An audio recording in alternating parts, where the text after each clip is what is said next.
Thank you. The following is one of my voiceover demos. If you're a voiceover artist and you would like to advertise one of your demos on my podcast, please send an MP3 to thedrill12, all one word, at gmail.com. That's thedrill12 at gmail.com. Back in a minute. Ladies and gentlemen, welcome to Caesar's Palace for 12 rounds of boxing. In the red corner, from Los Angeles, California, wearing the red trunks with the gold trim, weighing in at 125 pounds, the lightweight champion of the world, Danny Little Red Lopez. Well, Bill, our winners get a home theater receiver. That's right. Experience the full potential of high-definition video with this 72-channel digital home theater receiver from Yamaha. But wait, that's not all. They also get a 5.1-channel surround sound system from Mirage. With 5 palm-sized speakers and a compact subwoofer cube, the MX 5.1 brings you huge immersive sound with Mirage's omnipolar technology. All from the Spiegel catalog, Chicago, Illinois, 60609. And they're taking closer order as down the stretch they come. Mr. Hot Stuff has 3 lengths to make up with chocolate candy last. On the rail, take the points behind that gallant son with chocolate candy gaining on the outside. In the lead is Pioneer of the Nile being tackled by chocolate candy. They're neck and neck as they come to the wire. And Pioneer of the Nile holds off chocolate candy and wins the Santa Anita Derby. And now, on your feet, time to greet holder of 14 NBA titles, your home team, your Los Angeles Lakers. Number 3 at 6'8", 5th year out of UCLA, playing forward, Trevor Ariza. Starting at center, number 17 at 7 feet, 4th year out of St. Andrews High School, Andrew Bynum. And at guard, number 24, 6'6", 13th season out of Royal Marion High School, Kobe Bryant.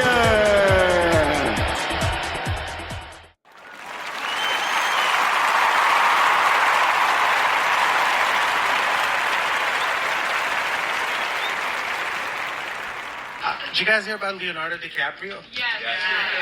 For those who don't know, what happened was his girlfriend turned 26 and he was mad. He was like, oh, too old. I think that's creepy because it's written in the law. The law is like, hey, if somebody's 18-year-old, you can date them. And I think that's fucked up. We need to come up with a better law. Like, this is the idea that I came up with.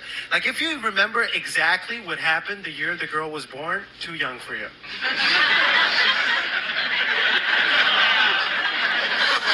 Right? Like, if she was born in 1997 and you remember the premiere of Titanic, too young for you. Can't date her. Better yet, if you were in the premiere of Titanic, it should be illegal. Good morning. It's Wednesday, Management Wednesday, August the 14th, and this is The True Conservative. Welcome to all the butchers, bakers, and candlestick makers out there. I'm Ron, your host, and the only true conservative in the United States today. So today, after the Serenity Prayer and the patriotic song of the day and the headlines, we will have the patriotic shorts, motivation, Bishop Barron, Ayn Rand, the 33 strategies of war, and management of the absurd. All that and more when I get back.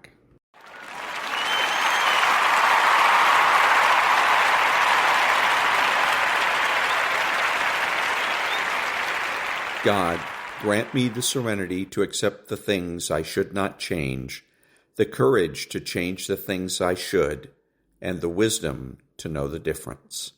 Amen.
Thank you. And now, local headlines.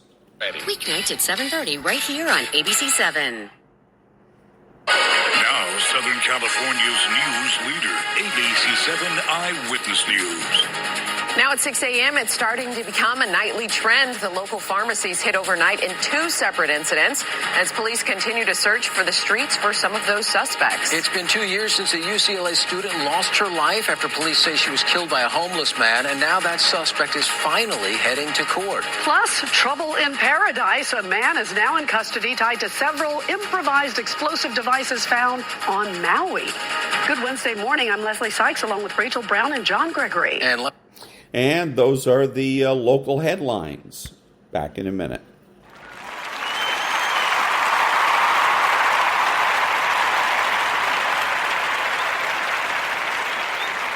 Thank you. And now, combat.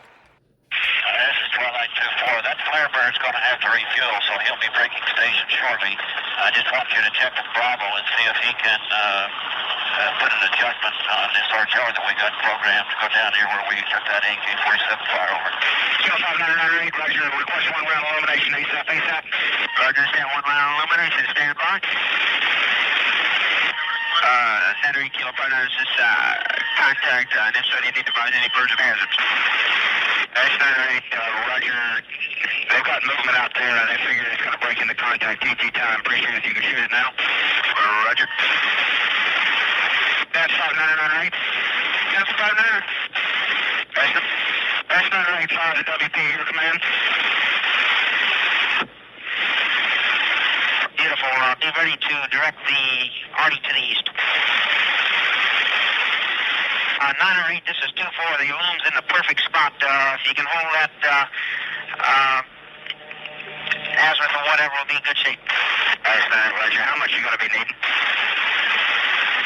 This is 2-4. We'll take it all night long if you can give it. How much can you give, Artie? That's 9, Roger. This is PTT time till we get the first ship back up. The shot on your WP to your east. We'll be firing 1 round a minute till we get the first ship back up. Roger, sounds fine. Break 76 Bravo. This is 2-4. Shot out on the Roger east. We're going to be firing 1 to loom round per minute until the flare ship gets back over. 908, this is 2-4. I guess you've been monitoring, but we've got that movement again out there where the loom's going in. And that was a little bit of combat. Back in a minute.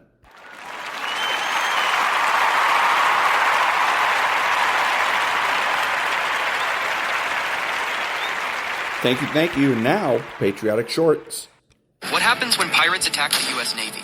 The USS Gonzales is patrolling 25 miles off the Somali coast when she spots a suspicious craft towing multiple small attack skiffs. Running as a darkened ship, the pirates have no clue they're being shadowed. Soon, the USS Cape St. George joins the pursuit, and just before sunrise, both ships deploy a pair of small boats with boarding teams to investigate. As the boat crews announce their presence and intention to board, the pirates have a great idea. Let's start a fight with the U.S. Navy. A firefight erupts, and eventually the Navy ribs return to their ships. Now here's where it gets really interesting. Instead of making a run for it, the pirates decide the better choice is to fire RPGs and AK-47s at a U.S. Navy destroyer and cruiser. Let's see how their strategy played out. Target!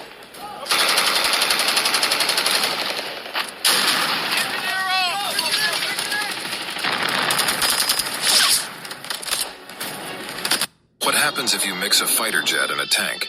Back in 1991, 2 supersonic jet engines were taken from Hungary's MiG-21 fighter jets. After that, they were attached to the top of a T-34 Russian tank. By adding them together, Hungary made what was known as the Big Wind. At the side of the engines, there were 6 high-pressure nozzles releasing 2,200 gallons of water per second. This was then mixed with 4,600 cubic feet per second of air that was moving at the speed of sound. They had created a terrifying fire truck, but after the Gulf War in 1991, the Big Wind was dispatched to Kuwait, where it successfully extinguished fires in 9 flaming oil wells. This tank was able to get dangerously close to the well fires and target the oil stream before it could fully combine with oxygen, preventing much worse fires. Once the flames were extinguished, the wells cooled within 20 minutes, allowing oil workers to safely move in, shut off the wells, and stop the spill. About half of the aircraft lost in Vietnam were due to accidents, which is a surprising number. You come back from a mission, you're at the height of paying attention and focus, and then you're just on your way back to your base and you let down and you do stupid things sometimes. We had aircraft that ran into high tension lines. We had aircraft flying low level, came up to a tree row and did a climb, a steep climb, cyclic climb. And at the top with no forward airspeed, the engine quit because he was out of fuel. He crashed and killed a sergeant that was in the back seat of this OH-6. We had a lot of young kids flying helicopters, kids basically out of high school, and within a year they're flying helicopters. And that's the kind of time when you're trying to learn how to drive a car well and safely, and you do some crazy things, and we had a lot of unfortunate accidents. On October 22nd, 1967, a West German architect, Manfred Raminger, with engineer Joseph Lanowski and pilot Wolf Diethard Knappe, arrived at Neuburg Air Base in Bavaria. Heavy fog surrounding the base provided good cover for them and their Mercedes-Benz. Knappe disabled the base's alarms, and then the trio entered the base. They took an AIM-9 missile from the base's warehouse and immediately put it into a trolley, which they brought in their car. Then, they wheeled the missile down the entire airstrip completely unnoticed. But it was a big missile, so Raminger broke the car's rear windshield. He put the AIM-9 in the car and covered it with a red carpet as per German traffic laws. At home, he dismantled the AIM-9 and mailed it to Russia. He labeled the pieces as spare parts. But airmail delivered it at the wrong place, and Raminger had to mail it again. The delivery cost was just $79. At such low cost, Russians got the newest AIM-9, which helped them build the R-13M missile. On September 11, 2001, F-16 pilot Mark Sasseville was tasked with a mission that could potentially be his last. He and fellow pilot Heather Penny were ordered to locate and destroy United Airlines Flight 93, which was believed to be heading towards Washington, D.C. The jets were unarmed, and the pilots were prepared to ram the hijacked plane in a suicide mission to prevent further loss of life. This heroic operation was undertaken despite Sasseville and Penny understood that if they were successful, they would not return home. The pilots' training kicked in, and they decided to target the front and tail sections of the jetliner, respectively. However, their efforts were ultimately unnecessary, as the passengers and crew on Flight 93 fought back against the hijackers, regaining control of the plane before it crashed in an empty field in Shanksville, Pennsylvania. Both Sasseville and Penny retired after their service, with Sasseville becoming a 3-star general and Penny serving as a senior fellow at the Mitchell Institute for Aerospace Studies.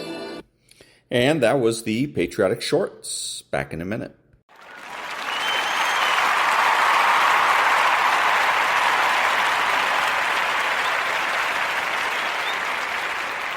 Thank you. Now, a little motivation. When challenges and issues come back to back to back to back, and it seems like something is after me, something is attacking me, something is attacking my journey, a setback is a setup for the greatest blessings of all times. How you handle rejection determines whether you will be successful in life. Do you know what rejection does to self-esteem? Do you understand how personal this is? Because it's not just that the door is closed. The closing of the door says you ain't no man. You ain't no man. You ain't nothing. And this is a crisis, and it brings up every negative thing that has ever been said about you in your whole life. When crises strike in your life, and in the Chinese language, crisis means danger, but it also means opportunity. You get to make a choice. Is failure going to break you, or is failure going to make you? You get to decide. Failure doesn't. It's not in falling that makes us failures. It's in not getting up that makes us failures. And you get to decide if you get up or you don't get up. Stay the course. You listening? Stay the course. Get off the pity potty. Stop running around here feeling sorry for yourself, like you're the victim. Be more responsible for your choices. You're not a victim. You're a victor. And the only thing stands between your success, the only thing stands from you doing what you know you've been called to do. The only thing is you. Nobody can stop you. You're the only person that can stop you. So stop talking like a victim. Stop thinking like a victim. Stop acting like a victim. And walk into your destiny. Walk into your destiny, bruh. Walk into it. You've got to learn how to become resourceful. You've got to learn how to become creative. Things are going to get harder. Things are going to get tougher. It's the way life works. So what you need to do is you need to get harder and you need to get tougher. All you do is you fall down, get back up again, fall down, get back up again, fall down, get back up again. That's how you win. We're going to take setbacks. We're going to take some defeats from time to time in our lives. And when that happens, what that actually does, or what that actually should do, is make your vision clear. Make your mission clear. It's a mindset. And if you change your mindset is important because we cannot solve our problems with the same thinking we use to create them. You got to change the way you think. All you need to do is change your thinking and you change your world. You don't need to change anything else. The difference between the weak and the strong is that when the strong have no more left, they fight. The weak, they quit, they give up, they give in, they surrender, they retreat, and there's nothing weak about you. This life is relentless. You better keep coming back from all your failures, all your doubts, all your You better keep fighting, keep keeping up. You are a warrior. It is time for you to fight. Weakness will not be in my heart. No one will deny me. No one will define me. And no one will tell me who and what I am and can be.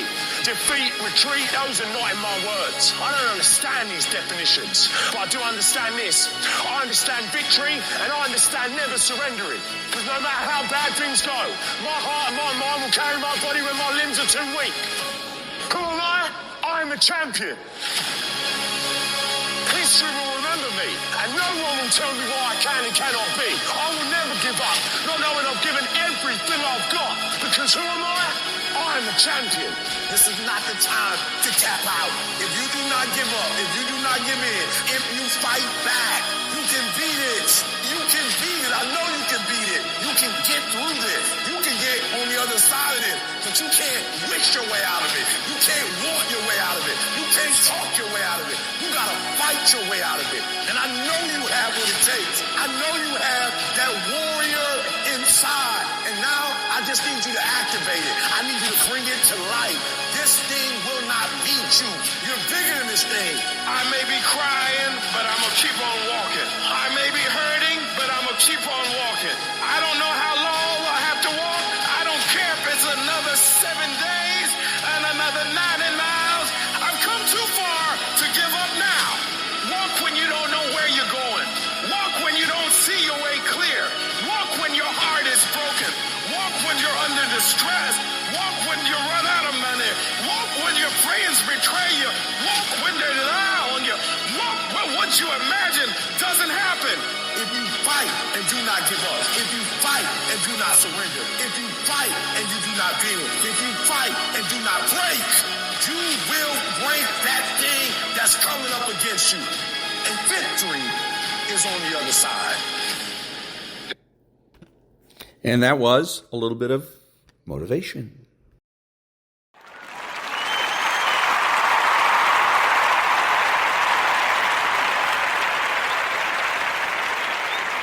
Thank you. And now, the Daily Stoic. You don't have to have an opinion. We have the power to hold no opinion about a thing and to not let it upset our state of mind. For things have no natural power to shape our judgments. Marcus Aurelius, Meditations, 6.52. Here's a funny exercise. Think about all the upsetting things you don't know about. Stuff people might have said about you behind your back. Mistakes you might have made that never came to your attention. Things you dropped or lost without even realizing it. What's your reaction? You don't have one because you don't know about it. In other words, it is possible to hold no opinion about a negative thing. You just need to cultivate that power instead of wielding it accidentally, especially when having an opinion is likely to make us aggravated. Practice the ability of having absolutely no thoughts about something. Act as if you had no idea it ever occurred, or that you've never heard of it before. Let it become irrelevant or non-existent to you. It'll be a lot less powerful this way. And that was the Daily Stoic by Ryan Holiday. Back in a minute.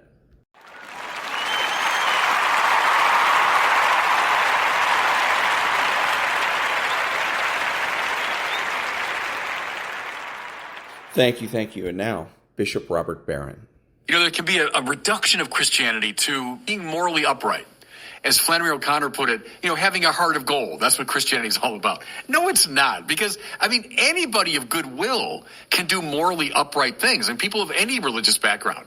People of no religious background. Atheists can be morally upright people. Jesus didn't come simply to make us do nice things. He came to make us new creations. You cannot enter the kingdom that he's talking about unless you are born from above. You're born again. You become somebody new through water and through the Holy Spirit. And that was Bishop Robert Barron. Back in a minute.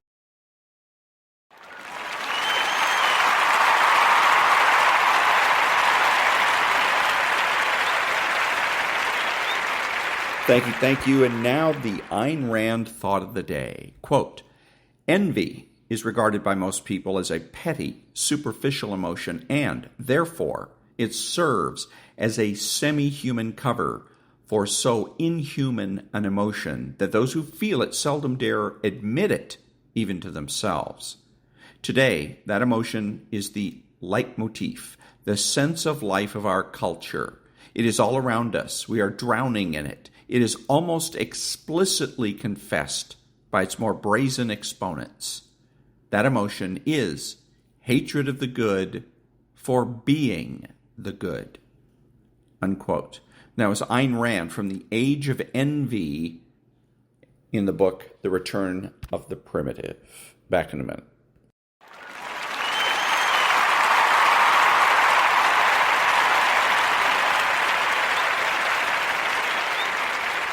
Thank you. And now, the 33 strategies of war. It is hard to make your way in the world alone. Alliances can help, but if you are starting out, it is hard to get the right people interested in an alliance with you. There is nothing in it for them. The wisest strategy is often to join the group that can best serve your long-term interests, or the one with which you have the most affinity. Instead of trying to conquer this group from the outside, you burrow your way into it. As an insider, you can gather valuable information about how it functions, and particularly about its members' hypocrisies and weaknesses.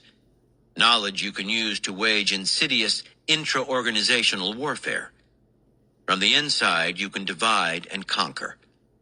Remember, your advantage here is that unlike the other members, you have no sentimental attachment to the group. Your only allegiance is to yourself. That gives you the freedom you need to make the manipulative and destructive maneuvers that will propel you to the fore at the other's expense. And that was the 33 Strategies of War by Robert Greene. Back in a minute.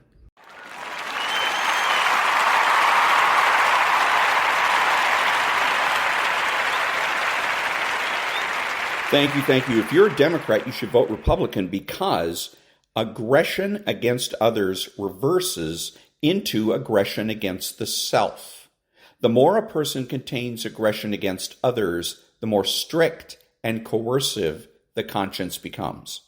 The internalization of violence also proves useful to the exercise of rule. It ensures that the obedient subject internalizes the external ruling authority, making it a part of itself. This allows the authority to rule with far less effort. Symbolic violence is also a violence that makes use of the mechanism of habit. It inscribes itself within the things that are taken for granted, in habitual patterns of perception and of behavior. Violence is naturalized, as it were. Without the effort of physical, martial violence, it ensures that the established ruling relationship is maintained. The psychological internalization of force also serves disciplinary ends. By way of subtle, discrete interventions, it infiltrates the subject's neural paths and muscle fibers, subjugating it to outside ortho and neurocorrective compulsions and imperatives. The wholesale violence of decapitation, which prevails in the society of sovereignty, yields to the violence of successive subcutaneous deformation. Back in a minute.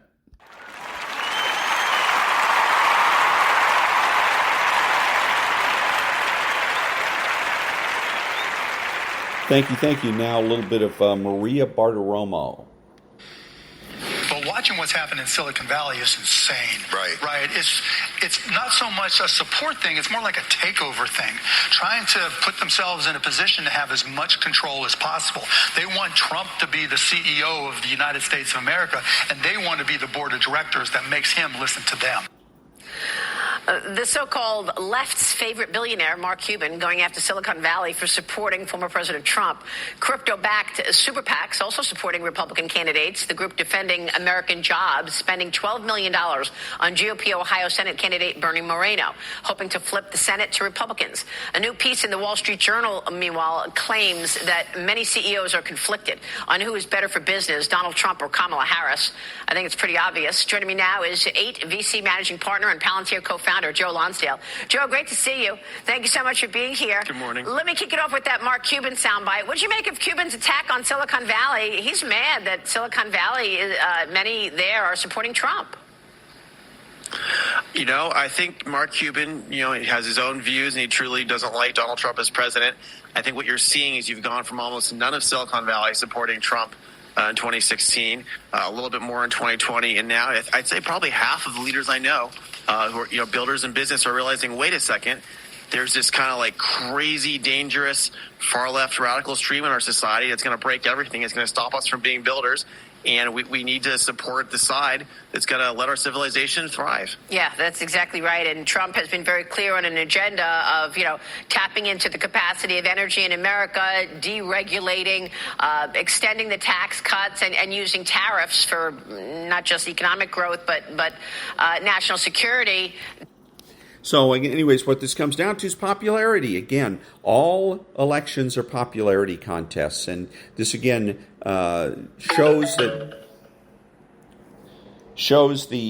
demonstrates the popularity of Donald Trump and the unpopularity of Kamala Harris.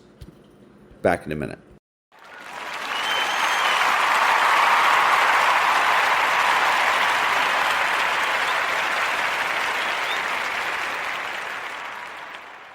Thank you. And so here's a little commercial from Varney or whatever, whoever it is. And it says, it's a PSA, actually, public service announcement. Most people know their buzzed warning signs. Now, let's see what else we got here. No, wait a minute, let's do that. It's a little bit of music. Buzzed warning sign number 16. Do you, when seeing a buzzed warning sign, don't drive, get a ride? Buzz driving is drunk driving, and it's from NHTSA, the National Highway Traffic Safety Administration. It's a government thing. And so what is the government trying to do here? The government is trying to prevent drunk driving. That's the government, again, this is a government that is exercising what it believes to be its rights. It believes it has the rights and the right to prevent drunk driving. The problem is that every time that the government exercises its rights, it necessarily steps on the rights of its citizens. In this particular case, my right to be presumed innocent until proven guilty, because that PSA is directed at everybody. It's not directed at only drunks or only alcoholics. It doesn't say, hey, alcoholics, listen up.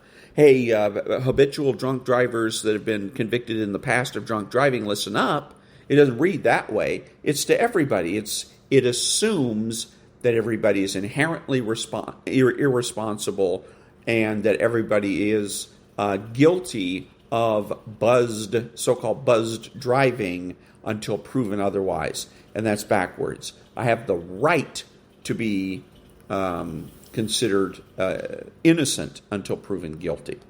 Back in a minute.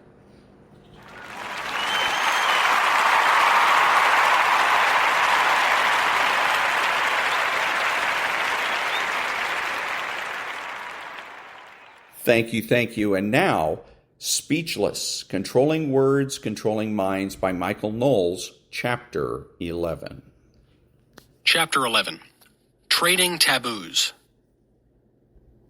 Politically correct people portray themselves as empathetic stalwarts of etiquette and manners. They insist that political correctness is just another term for politeness. Yet these same people often engage in crasser and more vulgar speech and behavior than their allegedly boorish, politically incorrect countrymen.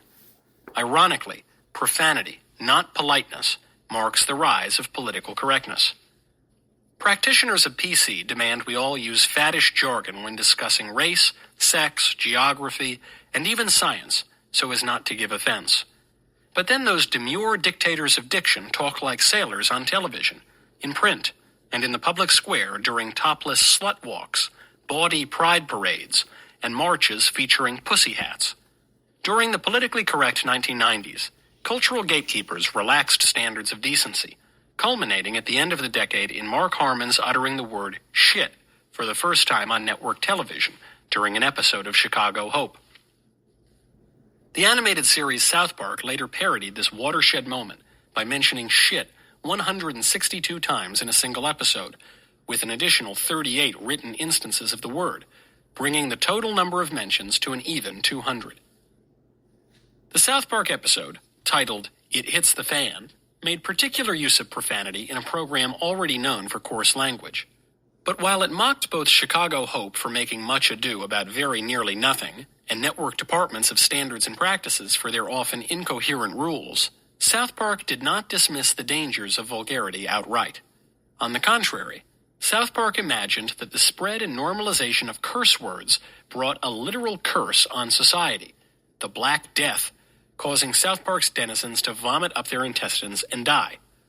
In South Park's vision of the vulgar future, tasteless studio chiefs eventually replace all words on television with shit, inadvertently summoning an evil dragon named Geldon, whom only a magical runestone belonging to the mystical order of standards and practices can slay. As usual, South Park makes fun of everyone, satisfying neither the conservatives who would uphold traditional standards nor the radicals for whom four-letter words function as commas. Just 2 decades after It Hits the Fan aired, the premise seems quaint. That particular four-letter word appears wholesome compared to the other obscenities permitted on the airwaves. In 2003, Comedy Central aired Richard Pryor's I Ain't Dead Yet, Motherfucker special. That same year, Bono bellowed the phrase, fucking brilliant, during a network broadcast of the Golden Globe Awards. 5 years later, the ever-radical actress Jane Fonda broke the last linguistic taboo by uttering the word cunt on the Today Show during an interview with Meredith Vieira. From the vantage of 20 years, the premise of South Park's It Hits the Fan does not just seem dated, it feels wrong. Today, it is leftists, not conservatives, who rush to censor speech they find offensive. How did the world turn so rapidly upside down?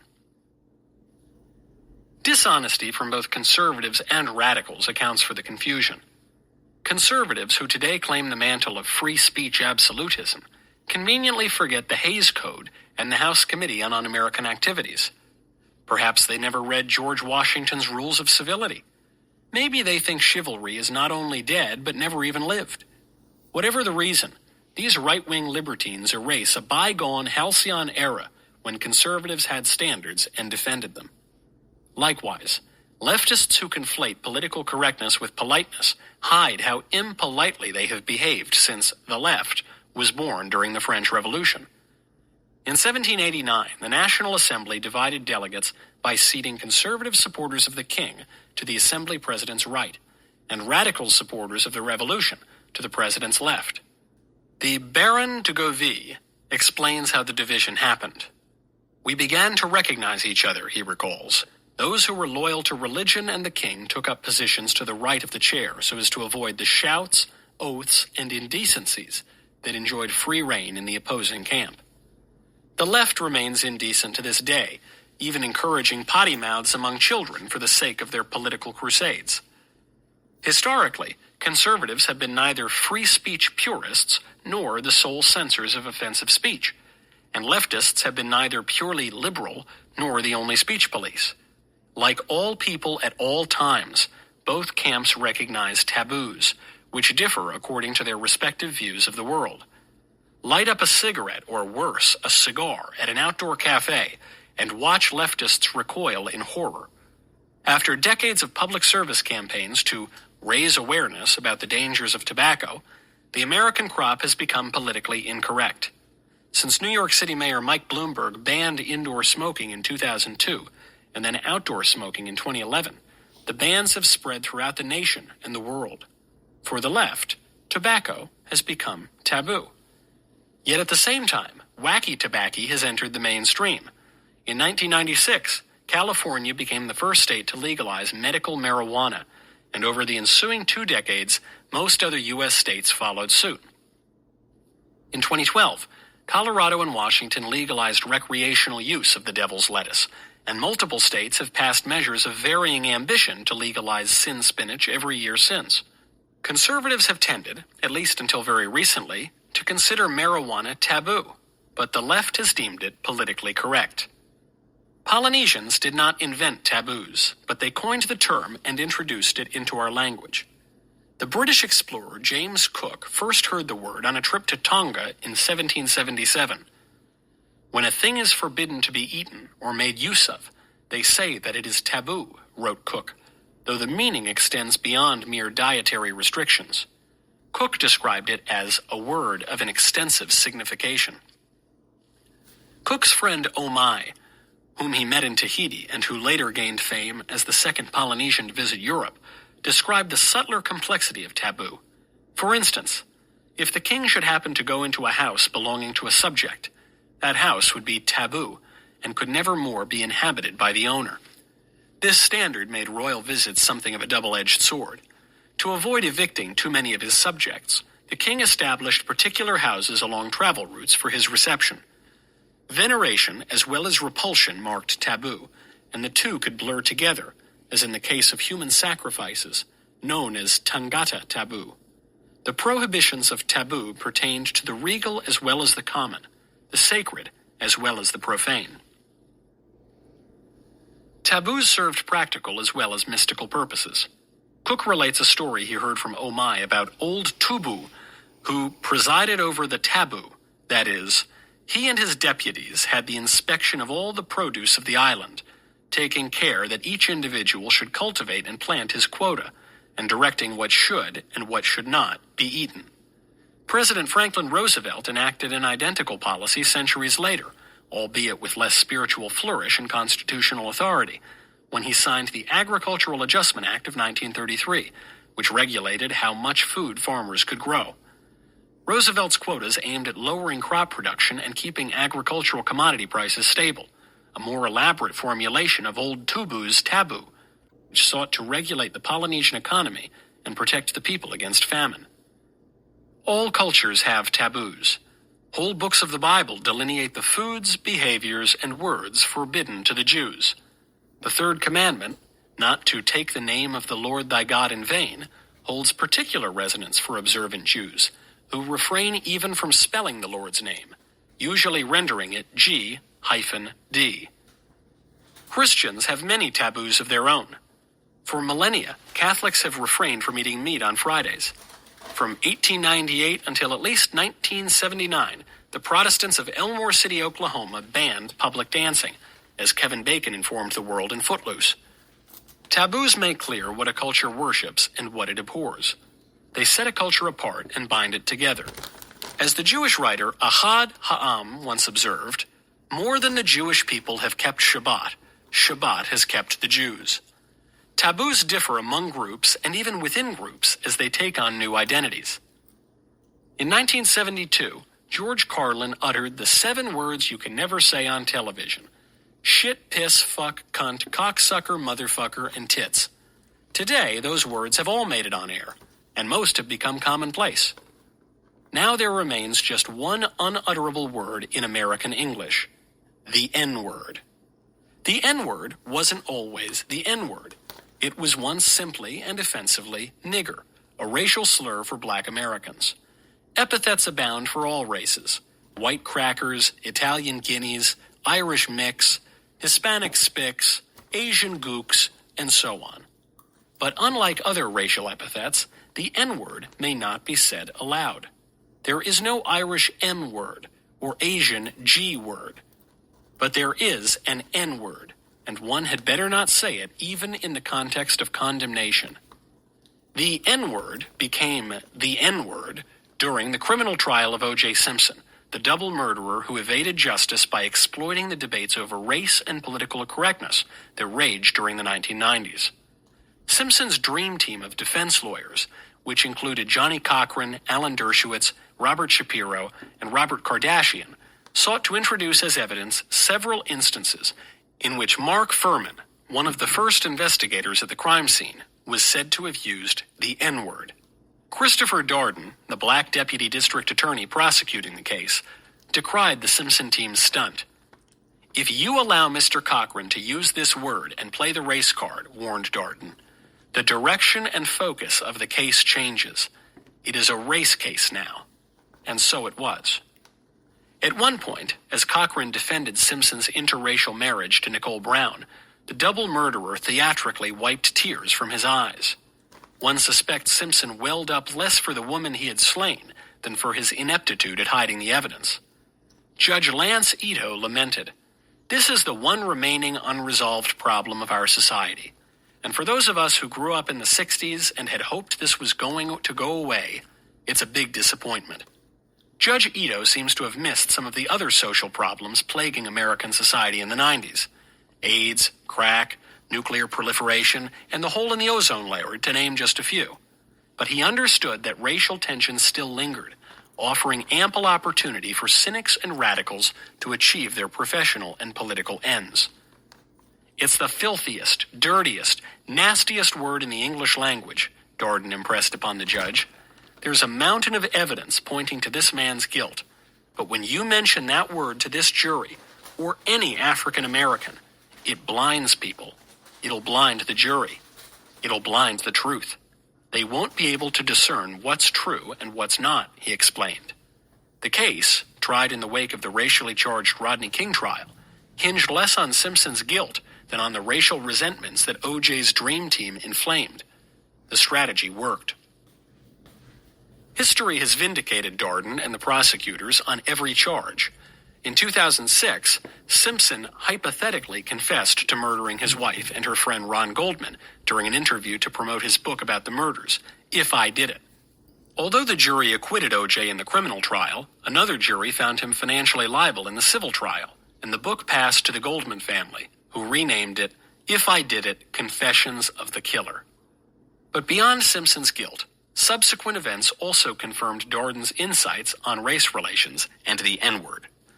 Mark Furman's alleged racism did prejudice the jury, which ignored Simpson's obvious guilt.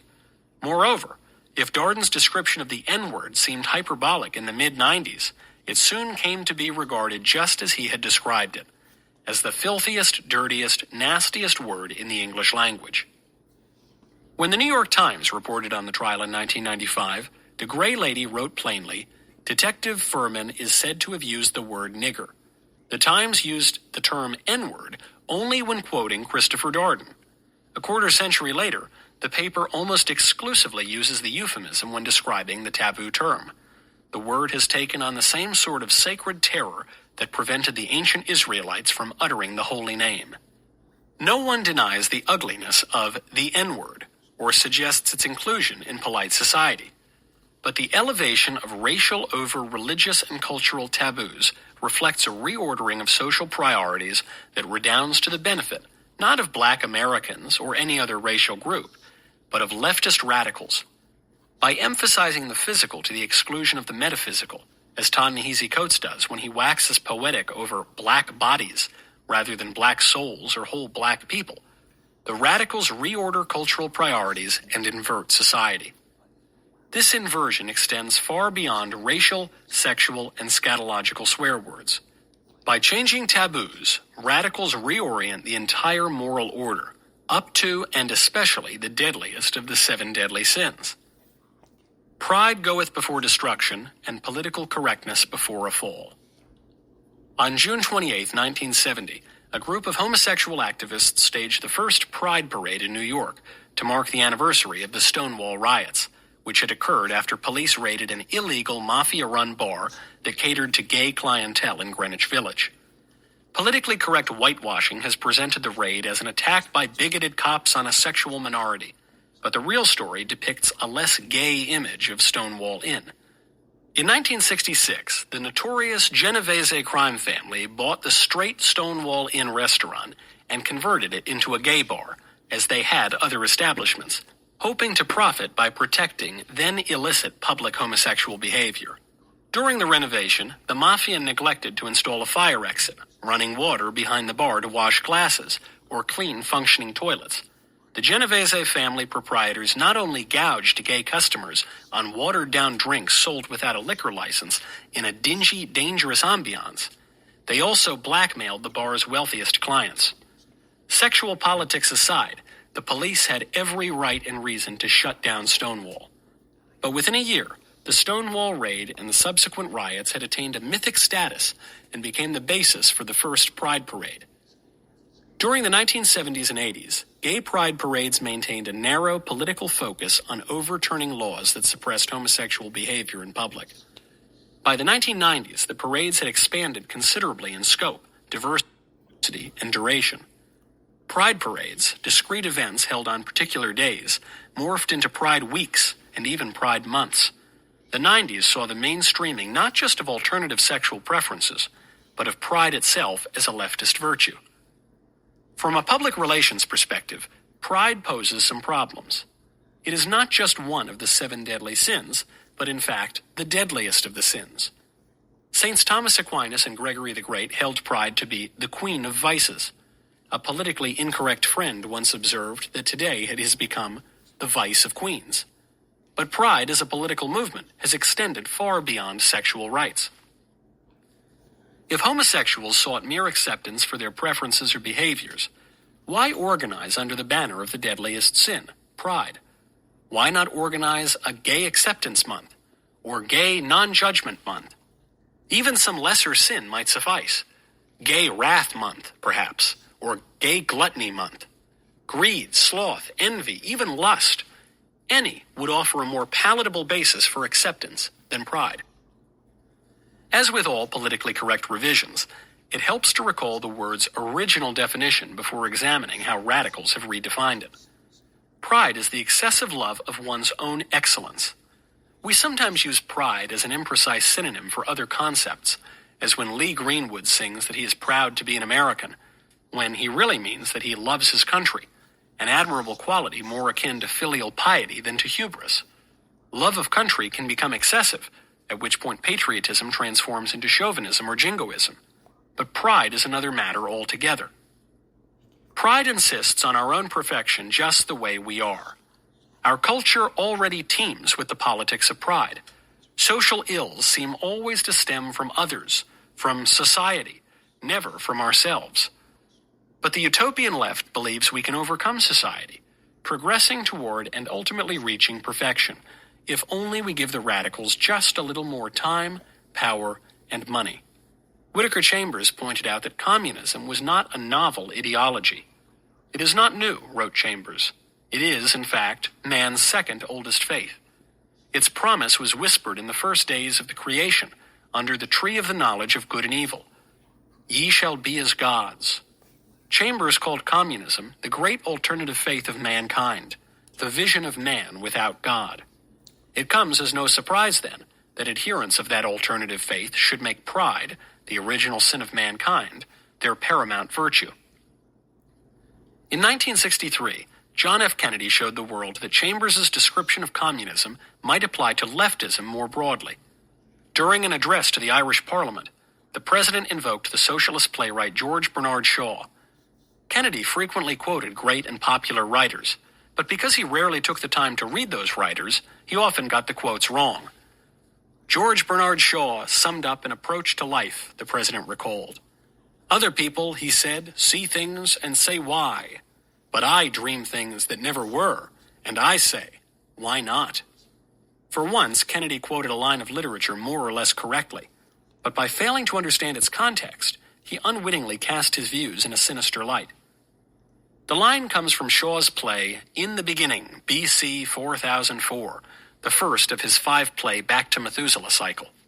Specifically, it comes from the mouth of the serpent tempting Eve in the Garden of Eden. I tell you, I am very subtle, the serpent begins. When you and Adam talk, I hear you say, why? Always why? You see things and you say why, but I dream things that never were, and I say, why not? Kennedy hoped to inspire his audience with a line Shaw put in the mouth of the devil, a question that the playwright imagined had caused the fall of man. Robert F. Kennedy picked up the line from his brother and repeated it during his own ill-fated presidential run in 1968, and Edward Kennedy quoted it at Robert's funeral. Countless liberals and leftists have recited the line since. To their credit, most people who have invoked the line as an inspiration likely have no idea of its origins, and even those who do understand its context may mean perfectly well. The Christian writer G.K. Chesterton took just such a charitable view of his friend George Bernard Shaw. If, for instance, I had to describe with fairness the character of Mr. Bernard Shaw, I could not express myself more exactly than by saying that he has a heroically large and generous heart, wrote Chesterton, but not a heart in the right place. And this is so of the typical society of our time. The radicals who have transformed our society and inverted our standards of decency may have had the best of intentions, but the road to hell is paved with good intentions. When Barack Obama ran for president in 2008, he promised that his election would be the moment when the rise of the oceans began to slow and our planet began to heal. He began that promise by claiming to face this challenge with profound humility and knowledge of my own limitations, but apparently unaware that what followed would negate everything he had previously said. The inheritors of Obama's progressive tradition have also inherited his hubris. In 2019, socialist politician Alexandria Ocasio-Cortez warned the public, "We're like, the world is going to end in 12 years if we don't address climate change," specifically by adopting her $93 trillion Green New Deal proposal. In 2018, the chairman of the Democratic National Committee called AOC the future of our party. High praise, but Ocasio-Cortez had even higher ambitions, to become the future of the world, which only her schemes could save from total destruction. The utopia described by Chambers, Shaw, and American progressive politicians does not exist. Though many people believe the word utopia means an ideal place, it actually means nowhere, deriving from the Greek ou, not, and topos, place. St. Thomas More coined the term in 1516 as the title of his book about an imaginary island with the perfect political system, which has led many to conflate utopia with utopia, E-U-T-O-P-I-A, or good place. Pride has a personal dimension, the sort, for example, that has prompted Barack Obama to write a ceaseless stream of memoirs beginning at the age of 34. But it also has a political dimension, according to which human beings can overcome the imperfections of the world and even human nature through our own efforts and ingenuity. Conservatives take a humbler view of politics. We accept the fallenness of man. The conservative political philosopher Michael Oakeshott summed up this more modest approach. To be conservative, then, is to prefer the familiar to the unknown, to prefer the tried to the untried, fact to mystery, the actual to the possible, the limited to the unbounded, the near to the distant, the sufficient to the superabundant, the convenient to the perfect, Oakeshott explained, before arriving at his punchline. Conservatives prefer present laughter to utopian bliss. Conservatives see a great deal of good in the imperfect world, which we cautiously hope to improve, always remembering that our own nature partakes of that imperfection, while leftists rage at the fallen world, which they seek to replace with the paradise that they feel we all deserve, and that they believe they can effect through their own subtlety and cleverness. Pride parades may have entered the American mind as specifically homosexual affairs, but today leftists of all sexual stripes attend them. The defining feature is no longer sexual preference, but leftism, which approaches politics from a position of pride. Political humility puts conservatives at a disadvantage when it comes to showboating. A humility parade would seem self-defeating. Conservatives' public virtues, such as they are, flow from their political humility. Radicals' political vices stem from their penchant for pride. Traditional society discouraged the 7 deadly sins, which in addition to pride include envy, wrath, sloth, greed, gluttony, and lust. But over the past century, radicals have established an inverse standard that recognizes those sins as virtues. Astute political observers saw the change happening in real time. In 1948, Winston Churchill described socialism as the philosophy of failure, the creed of ignorance, and the gospel of envy. He, like Whittaker Chambers, recognized socialism as the alternative religion of mankind, an anti-gospel that promoted the worship of lies over truth and exalted sin over virtue. Pope Leo XIII, like many pontiffs throughout the ages, condemned socialists, whom he charged with stealing the very gospel itself to deceive more easily the unwary. The gospel of radical leftism, call it any name you like, trades the virtue of charity for the sin of envy. According to the radicals' new standard, it is greedy to keep one's own property, but charitable to covet and steal the possessions of another, a perfect inversion of the old standards of justice. People often confuse envy and greed, but while the left exalts both, there is a difference. Greed is the excessive desire for acquisition. Envy is pain at another's good fortune. The greedy want something for themselves. The envious merely want others not to have it. When leftists clamor for the rich to pay their fair share, they exhibit the latter sin, which they would make a virtue. In 2016, the top 3% of U.S. taxpayers paid the majority of all income taxes received by the government. The top 1% paid more than the bottom 90% combined. The top 50% paid 97% of total individual income taxes. How much do the fair sharers want the rich to pay? 98%? 100%? No proportion could ever suffice, as the radicals desire less to acquire than to deprive. Hillary Clinton, perhaps the most enduring left-wing fixture of our age, expressed her fellow travelers' affinity for wrath in 2018 when she declared, "You cannot be civil with a political party that wants to destroy what you stand for."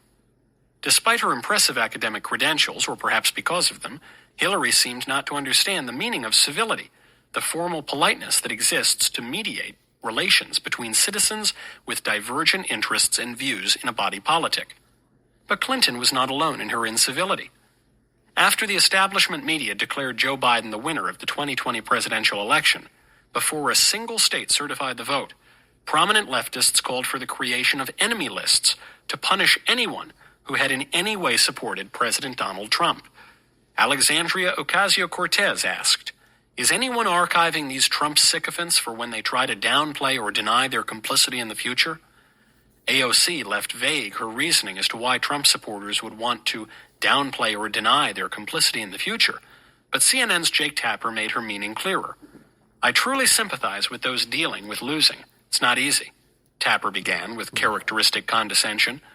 "But at a certain point, one has to think not only about what's best for the nation, peaceful transfer of power, but how any future employers might see your character defined during adversity." Were Tapper more forthright, he might have spoken with the bluntness of the mobster who simultaneously warns and threatens. "That's a nice business you've got there. Sure would be a shame if something happened to it." Still, Tapper only alluded to the consequences leftists had in mind for conservatives. The Trump Accountability Project, which arose around the same time, put the radicals' plan in explicit terms. "Remember what they did," the website's headline read. "We must never forget those who helped further the Trump agenda. We should welcome in our fellow Americans with whom we differ politically. But, the Avengers began before contradicting their conciliatory opening, we should never forget those who, when faced with a decision, chose to put their money, their time, and their reputations behind supporting the Trump administration, which the Accountability Project accused of various crimes, exaggerated and imagined. The project's members promised to punish any and all people who had elected him, staffed his government, served him, funded him, supported him, or represented him. In other words, they sought revenge on anyone in any way associated with Donald Trump, and they flaunted their wrath as a virtue. But wreaking vengeance can be exhausting, a consequence that may explain why leftists have cast the virtue of hard work as a vice. In the wake of the 2020 BLM riots, the Smithsonian Institution published a politically correct guide for talking about race, and specifically being anti-racist. The guide decried aspects and assumptions of white culture that have been normalized over time and are now considered standard practices in the United States. Among the many evils white people had foisted on the world, according to the Smithsonian, were self-reliance, being polite, and hard work. The politically correct author of the guide appears not to have asked any racial minorities about his theory that hard work is a specifically white trait. One imagines the suggestion might have resulted in a broken nose. In 2010, House Speaker Nancy Pelosi struggled to sell Barack Obama's health care plan to the American people. She infamously insisted, "We have to pass the bill so we can find out what is in it." She made only one strong argument for the law, after the fact, and the case she made revealed her party's inversion of traditional standards with respect to work. She sold Obamacare on sloth. In 2013, Pelosi celebrated Obamacare's success at freeing Americans from the burden of work. It helped us honor our promise of life, liberty, and pursuit of happiness to the American people. Life, a healthier life. Liberty to pursue happiness, individual happiness, because they could not. They wouldn't be job-locked, stay in a job because someone in the family had pre-existing medical condition, or that they did themselves, she babbled in contravention of basic grammar. Traditional standards recognize dignity in duty and honest labor. To the politically correct, work constitutes an indignity to be rectified. And just what did Pelosi propose people do with Obamacare's gift of free time? You could be a photographer or writer, she suggested, echoing points she had made for the law during the debates over its passage. We see it as an entrepreneurial bill, Pelosi explained. A bill that says to someone, if you want to be creative and be a musician or whatever, you can leave your work, focus on your talent, your skill, your passion, your aspirations, because you will have health care. But despite the left's artistic pretensions, the muses favor few. Most would-be artists fail because their passion and aspirations dwarf their talent and skill. Dilettantes who approach the arts, or whatever, with a lackadaisical attitude will accomplish as much as layabouts in every other field. Pelosi and her comrades misunderstand not only work and art, but also entrepreneurship, which entails financial risk. Remove the risk, and the government will subsidize and encourage waste by establishing a sinecure for the talentless and, worse, the lazy. Where the old standards honored hard work, the politically correct order castigates success as the unjust consequence of privilege. Ironically, grievance and victimhood become the most valuable privilege, providing excuses for failure and the grounds for demands for special treatment. Both leftist critiques of the American dream and conservative defenses of social mobility, each based on its side's cherished statistics, miss the more fundamental transformation. Radicals have replaced the virtue of diligence with the sin of sloth in the pantheon of public values. Greed crosses partisan lines, but the same vaunted studies that liberals so often invoke reveal the left to be greedier than the right. Even the New York Times has admitted that Republican counties give more to charity than those under Democrat control. Bernie Sanders and Elizabeth Warren, the two most radical candidates of the 2020 presidential primaries, may rail against the millionaires and the billionaires who allegedly refuse to pay their fair share. But for decades, Both millionaire politicians have refused to give much of anything to charity themselves. Bernie has made his stinginess a point of pride. In 1981, the Vermont socialist told the New York Times, "I don't believe in charities," preferring instead a government takeover of almsgiving. Unlike Sanders, traditional society does not consider charity a dirty word. Christianity counts charity among the 3 theological virtues, next to hope and faith. Now there remain faith, hope, and charity. These 3, wrote St. Paul in the first epistle to the Corinthians. But the greatest of these is charity.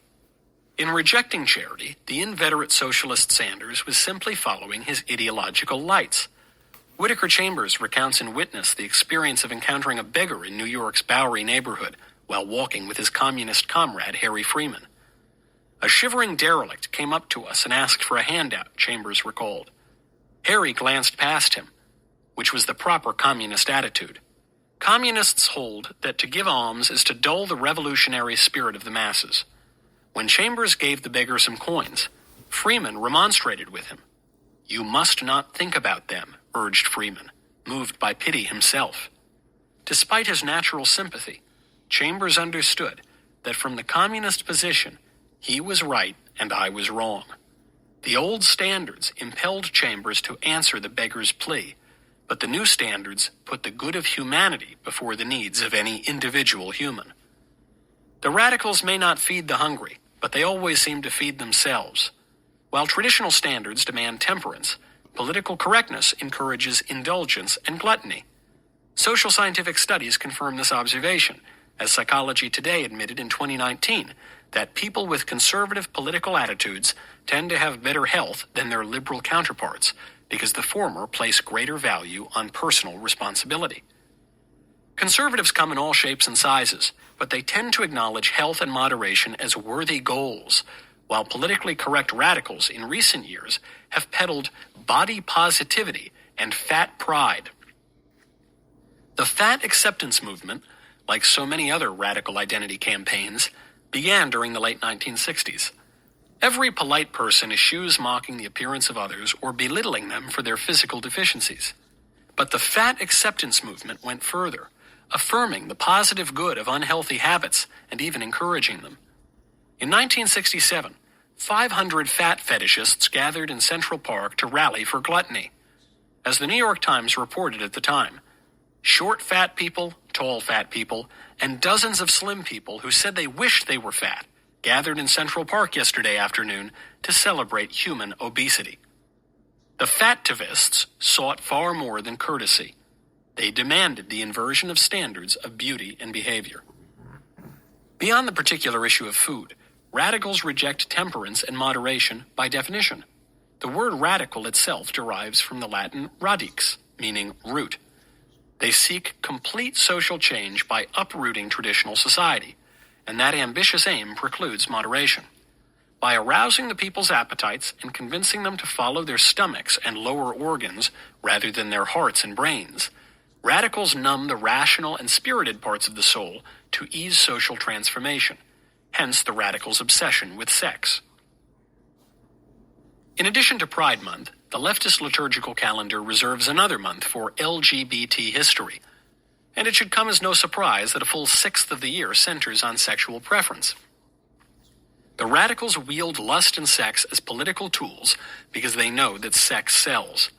Pop culture chalks the left's embrace of the sexual revolution and sex positivity up to their hipness and makes conservatives out to be fuddy-duddies. A cursory glance at relative birth rates in the United States dispels that notion, as data from the General Social Survey confirm that conservatives have many more children than liberals, 41% more to be precise. Conservative Catholics have litters of children, according to astute caricaturists, whereas the stereotypical leftist has only dating apps and cats. Both conservatives and radicals enjoy sex and recognize its potency. But while conservatives turn sex toward procreation, leftists wield it as a weapon. Ubiquitous pornography, hookup culture, subsidized contraception, and abortion on demand combine to keep people out of their senses, enslaved to their appetites, and focused on their most primal desires, while the activists reshape politics and culture. These allurements attract more than just liberals. Conservatives fall prey to these temptations from time to time as well. It is not hypocritical for one whose faith begins with the fall of man to sin and stumble. And even if it were, François de la Rochefoucauld reminds us that hypocrisy is the tribute vice pays to virtue. Politically correct radicals have committed a greater offense than hypocrisy. They have redefined vice as virtue and virtue as vice. While radicals recast these 7 deadly sins as the 7 virtues of political correctness, dithering conservatives have convinced themselves that they could avoid moral debate altogether by appealing to libertinism, masquerading as libertarianism that denies the inevitability of taboos. But taboos define every culture. They delineate what a society venerates and what it abhors. Cultural revolutionaries acknowledged this fact and transformed taboos toward their political ends. Meanwhile, conservatives stood by unable and often unwilling to impede the inversion. With the new secular standards safely ensconced, the radicals became more brazen in their attacks on the old moral code and the religion that sustained it. As silly as it may sound, politically correct progressives declared war on Christmas. And that was Chapter 11, Trading Taboos, from Speechless, Controlling Words, Controlling Minds by Michael Knowles. Back in a minute.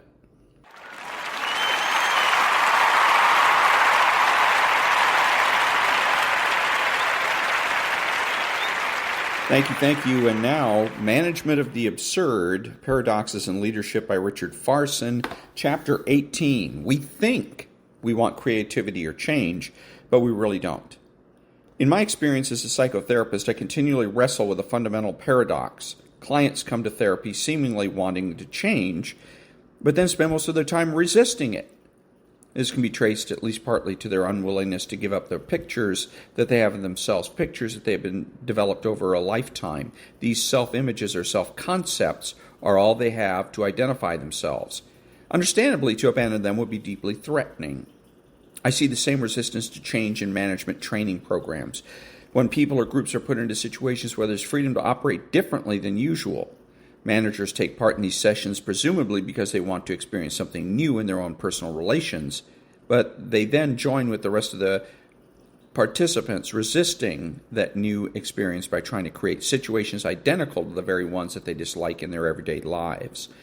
They seem compelled to make over the sessions into the most conventional kind of gatherings with agendas, objectives, designated leadership, and so forth.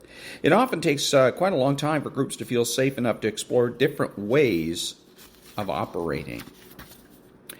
Stifling creativity. Although most people think otherwise, creative ideas are relatively easy to elicit. Usually all you have to do is make the request, in brainstorming sessions, for example. But the good ideas that come from such creative encounters are only a small part of what it takes to institute change. To implement an idea is the tougher task. I once ran an organization where we did our best to encourage innovation, but I sometimes felt that if one more person brought me another good idea, I would lose whatever composure I still had, because I didn't know how I could manage what already was in front of me. The fundamental problem with creativity is that every really new idea requires the manager and the workforce to undergo significant change. So it's no wonder that most organizations, schools, businesses, churches, and so on, seem to be designed for the express purpose of discouraging creativity. We also stifle creativity because it usually means tapping the unconscious, the world of feelings. We fear emotionality, intimacy, vulnerability. Feelings are our enemies, we often think. We worry that if we unleash our deeper feelings, we will be playing with fire, and so we censor ourselves and each other in all sorts of ways. We play intellectual games. Define that term, or on what authority do you make that claim? We judge and evaluate. You're using too much paint, or it was better last time. Both managers and employees so dread evaluation that performance reviews have come to have nothing to do with actual performance. We deal in absolutes. We've always done it that way. Or we don't make exceptions around here. We think in stereotypical ways. I couldn't possibly work for a female boss. Or men are rational, women are intuitive. All of these stereotypes condition our reactions and make it difficult for us to see the possibilities for change. We don't trust our own experience, and we train our employees not to trust theirs. We tell them you're not ready to take on that responsibility. And gradually, they do come to disregard their own experience and defer to the judgment of others. Make it manageable, please.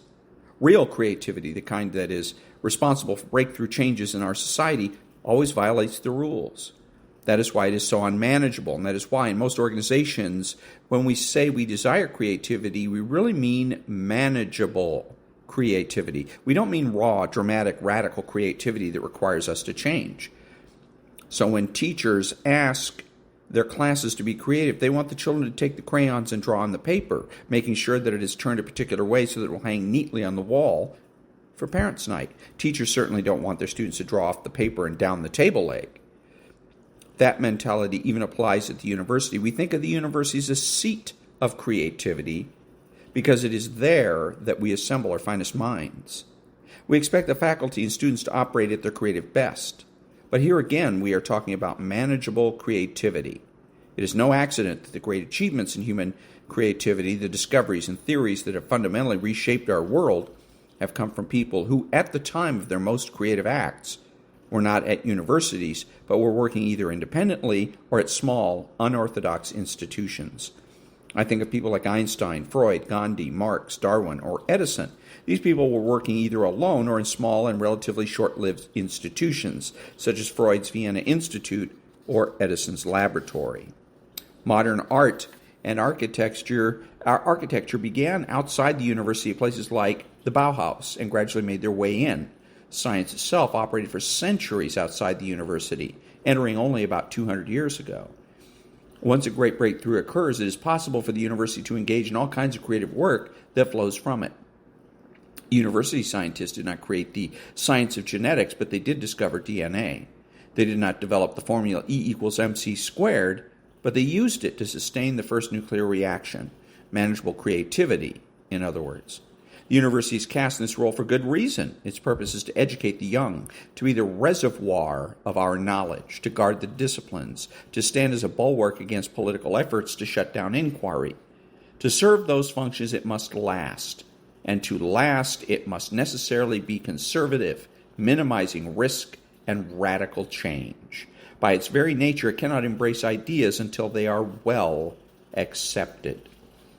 Organizing differently, a similar dynamic occurs in organizations of all kinds, including business organizations.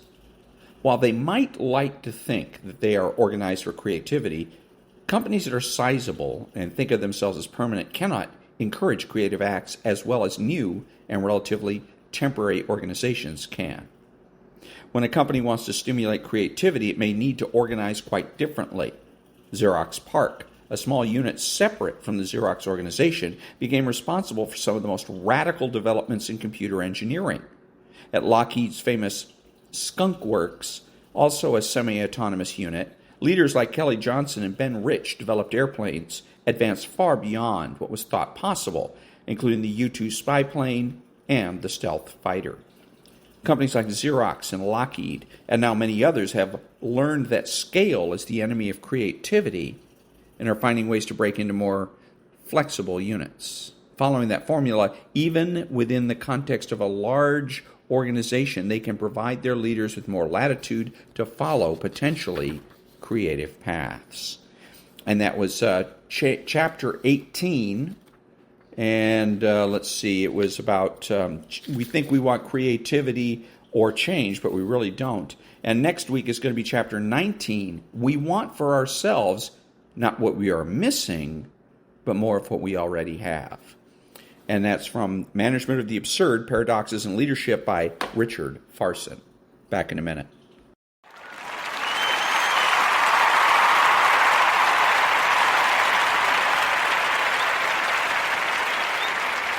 Thank you. This is Ron, your host, the only true conservative in the United States today, bidding adios to all the butchers, bakers, and candlestick makers out there and reminding you that you are not neutral and that the government has no rights.